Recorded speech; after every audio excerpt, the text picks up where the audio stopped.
what you do in I do illustration and concept art. So I've actually done concept art for some like games and movies as well. Oh, really? So yeah, it's Can I just. ask what games and movies? I can't say at the moment because I really want to say what the movie one is because it's a massive one, but it's that's under NDA at the moment until Okay, it's coming out soon? until it all gets pushed through. Look, I'm still waiting to hear back from the main guy.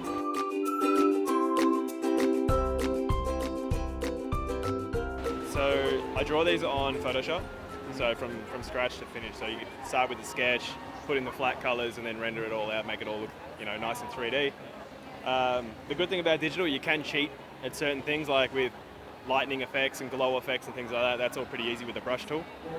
You can sneak in photos in the background, so you don't have to paint background sometimes. That's cool. But for all my characters, they're all painted from scratch. So yeah. you don't take an image that you've seen and then work on an Nah, image so that's I'll always have images for reference. So say I'm drawing Tony Stark, I'll have Robert Downey Jr., I'll have what the Iron Man suit looks like, and then figure out my own pose and the lighting and everything. So that's awesome. yeah, it's a whole process behind it, but that's sort of what you do in I do illustration and concept art. So I've actually done concept art for some like games and movies as well.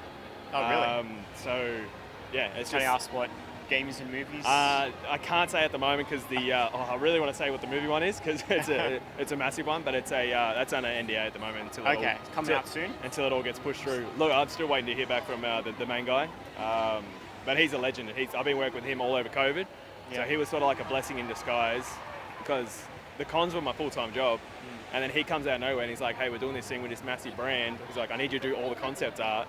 And I'm like, let's do it. Like, it's one of my favorite franchises from when I was a kid. So hopefully it all goes through, gets green lit, and yeah, this guy knows some big people, some high up people. So it's all with him at the moment. Okay. And he's got all the artwork and the story and everything. So Well, something to look forward to. I'm really not excited. too distant future. I'm really excited about it. There's a couple of things going on at the moment that are quite exciting. Yeah. Oh, that's great. Yeah. And so, when did you actually get started with doing all this?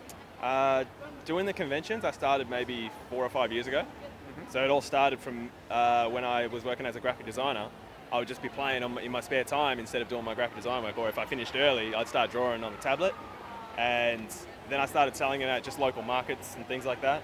And once I figured out that I could sell my artwork to people and they would buy it, I contacted Comic-Con and I was like, this is my work, can I do a show? And they're like, yeah. Oh, that's awesome. So I did my first show and it was successful, and it's the first time I've ever had like a side job, and I made more than I did over a couple of weeks of my day jobs. I was like, oh, maybe this is something, you know what I mean? Yeah. And how long ago was that? So yeah, about 4 or 5 years ago it started. Oh, excellent. Yeah, so I eventually phased out my graphic design job and came into the full just illustration, traveling around Australia, doing the cons, selling them online, and now, doing this and the NFT stuff. So That's awesome. yeah, That's great. finger in a few different pies. That's the way to do it, isn't it? Yeah.